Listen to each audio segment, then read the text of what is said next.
वज़ीर आज़म शहबाज शरीफ की सऊदी वली अहद शहज़ादा मोहम्मद बिन सलमान से मुलाकात, दो तरफ़ा ताल्लुकात, बाहमी अमूर, पाक सऊदी सरमाकारी और तिजारती अमूर पर तबादला ख्याल, पाक सऊदी अस्करी ताउन को फ़रोग़ देने और इलाकाई और बैनुल अक़वामी अमूर पर भी गुफ्तगू की गई। Army chief general Syed Asim Munir मुलाकात में भी मौजूद थे। इससे कबल सऊदी अरब पहुँचने पर गवर्नर जद्दा शहज़ादा सऊद बिन बशर बिन अब्दुल अज़ीज़ ने वज़ीर आज़म शहबाज शरीफ का इस्तकबाल किया। ये पागलपन ख़त्म करो, गज़ा में दोबारा जंग शुरू करने के खिलाफ हज़ारों इसराइली सड़कों पर निकल आए। इसराइली मीडिया के मुताबिक हुकूमत मुखालिफ मुजाहरे में शरीक हज़ारों अफराद की यरूशलेम का मरकज़ी दरवाज़ा बंद करने की कोशिश। मुजाहरीन का नेतन्याहू के रिहाइशगाह की तरफ मार्च, मुजाहरीन का शनबेट के सरबराह और रोनिन बार को बरतरफ करने के हुकूमती फैसले के खिलाफ भी एहतजाज। मुजाहरीन ने कहा, पागलपन को ख़त्म करने का वक्त है, इससे पहले कि हमारे पास कोई मुल्क बाकी न रहे।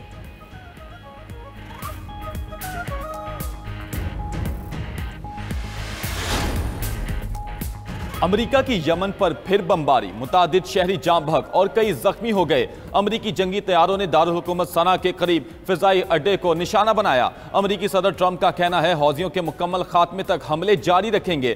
फिर खबरदार कर रहा हूं, ईरान हौजियों की फौजी मदद बंद कर दे। ईरान हौजियों की खुद लड़ने दे, उनको शिकस्त देंगे। हौजियों हमास समेत तमाम ग्रुपों को खत्म कर देंगे। मुत्तहिदा अरब अमारात की सालसी में रूस और यूक्रेन के दरमियान 350 कैदियों का तबादला। 176 रूसी और 175 यूक्रेनी कैदी रिहा किए गए। रूसी हुकाम का कहना है कि यूक्रेन के 175 फौजियों को रिहा कर दिया, उनमें 22 शदीद जख्मी फौजी भी शामिल हैं। यूक्रेन से रिहा होने वाले रूसी फौजी बेलारूस पहुँच गए। दोनों ममालिक के दरमियान कैदियों का तबादला शिमाली सरहद पर हुआ। पुतिन और ट्रंप के दरमियान टेलीफोनिक राब्ते के बाद कैदियों के तबादले पर इत्तफाक हुआ था।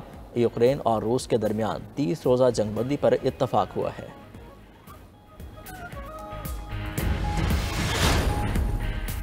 अमेरिकी सदर ट्रंप और व्लादिमीर ज़ेलेंस्की का टेलीफोनिक राब्ता। ट्रंप का सोशल मीडिया पर पैगाम जारी, कहा ज़ेलेंस्की से बातचीत बहुत अच्छी रही, 1 घंटा जारी रही। ज्यादातर बातचीत सदर पुतिन को की गई कॉल से मुतल्लिक थी। मकसद रूस और यूक्रेन दोनों के मुतालबात और ज़रूरियात के हवाले से हम आहंगी पैदा करना था। हम सही समत में जा रहे हैं। यूक्रेनी सदर ज़ेलेंस्की कहते हैं, अमेरिकी सदर से टेलीफोनिक राब्ते में मस्बत बातचीत हुई। 30 दिन की जंग बंदी की हिमायत करता हूँ। ट्रंप की तरफ से रूस के मुतालबात मानने के लिए कोई दबाव नहीं डाला गया। अमेरिका से यूक्रेन को F-16 लड़ाका तैयारे मिल गए हैं। रूसी सदर पुतिन मुकम्मल जंग बंदी पर राजी नहीं होंगे। यूक्रेन के फौजी रूस के मगरबी इलाके कुर्स्क में मौजूद हैं।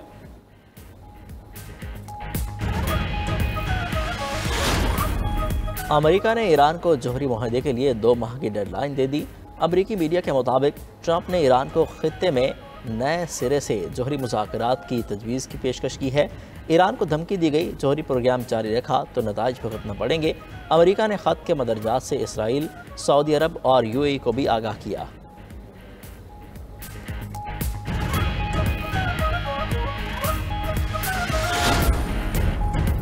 तुर्क सदर रजब तय्यब अर्दवान के हरीफ और इस्तांबुल के मेयर अकरम इमाम ओगलो गिरफ्तार। वो सदर रजब तय्यब अर्दवान के मजबूत तरीन सियासी हरीफ हैं। अपोजिशन रिपब्लिक पीपल्स पार्टी उन्हें सदारती उम्मीदवार नामजद करने का इरादा रखती है। तुर्किया में सोशल मीडिया और मैसेजिंग प्लेटफॉर्म्स पर बड़े पैमाने पर पाबंदियां आयद। इस्तांबुल में मुजाहिरों पर आर्जी पाबंदी लगा दी गई।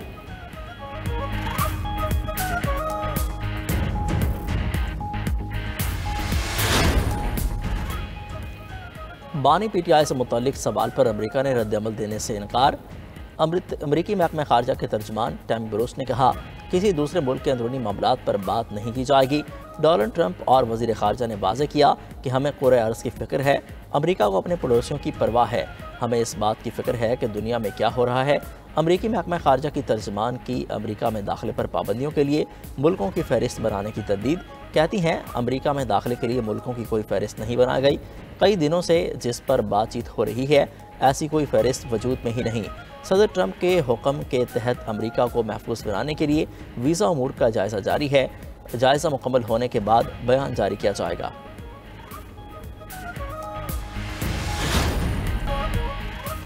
खैर पख्तूनख्वा में ऑपरेशन की इजाज़त नहीं देंगे। वज़ीर आला KP अली मीन गंडापुरी ने दहशतगर्दी पर काबू पाने के लिए अफगानिस्तान से बातचीत ज़रूरी करार दे दी। कहते हैं, ऑपरेशन का फ़ायदा नहीं, नुकसान ही होना है। इंटेलिजेंस बेस्ड ऑपरेशन तो पहले से ही चल रहे हैं। सबको बैठना होगा। करारदाद पास करने से कुछ नहीं होता।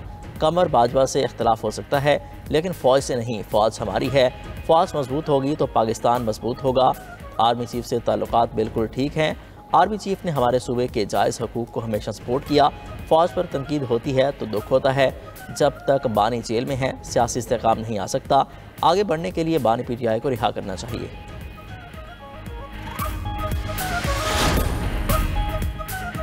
खोकर के अपोजिशन जमातों के एजाज में इफ्तार डिनर की अंदरूनी कहानी सामने आ गई। जराए के मुताबिक मौलाना को एक बार फिर अपोजिशन इत्तेहाद में शमूलियत की दावत। महमूद खान अचकजई का मौलाना फजल रहमान की कमेटी में जाने पर एतराज। मौलाना फजल रहमान ने जवाब दिया, क्या हम में से किसी ने राब्ता करके जाने या ना जाने पर मुशावरत की? अपने फैसले क्यों हम पर थोपते हैं? तहरीक इंसाफ के रहनुमाओं का मुशावरत ना करने का एतराफ़। आपको 26वीं तरमीम पर वोट नहीं देना चाहिए था।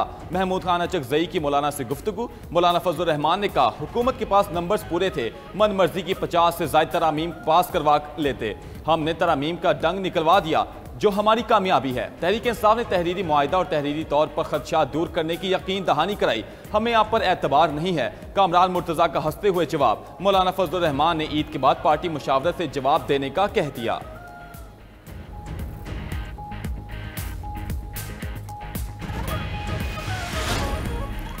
बरतानी हुकूमत की ताज़ा फहरिस्त में साबिक वज़ीर आज़म नवाज शरीफ के साहिबजादे हसन नवाज टैक्स डिफ़ॉल्टर करार।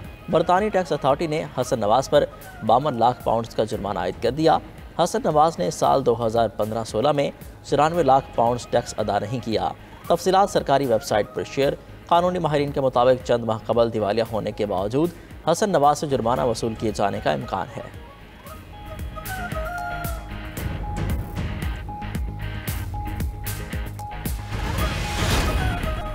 JUI के सीनियर रहनुमा हाफिज हुसैन अहमद कोयटा में इंतकाल कर गए। वो तवील अरसे से अलील थे। नमाज जनाजा का ऐलान बाद में किया जाएगा। JUI सरबराह मौलाना फजल रहमान का हाफिज हुसैन अहमद के इंतकाल पर इज़हार ताज़ियत। कहा, हाफिज हुसैन एक ज़ीरक और नज़रियाती रहनुमा थे। हसीन यादों का एक बाब ख़त्म हो गया। अहल खाना से ताज़ियत का इजहार। वज़ीर आज़म शहबाज शरीफ, कभी स्पीकर कौमी असम्बली अयाज सादिक, साबिक चेयरमैन सेनेट सादिक संजरानी और दीगर सियासी रहनुमाओं का भी हाफिज हुसैन के इंतकाल पर इजहार अफसोस। कहा, मुल्क के लिए उनकी खिदमत हमेशा याद रखी जाएंगी।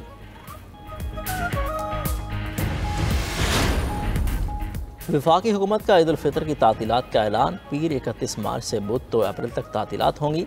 काबीना डिवीजन ने सरकारी तातीलात का नोटिफिकेशन जारी कर दिया। रेलवे का ईद उल फितर पर कराची से 3 स्पेशल ट्रेनें चलाने का ऐलान। कराची से लाहौर के लिए 2 और रावलपिंडी के लिए 1 ईद स्पेशल ट्रेन चलाई जाएगी। शहर कायद से पहली ईद स्पेशल ट्रेन 26 मार्च, दूसरी 27 और तीसरी 28 मार्च को रवाना होगी।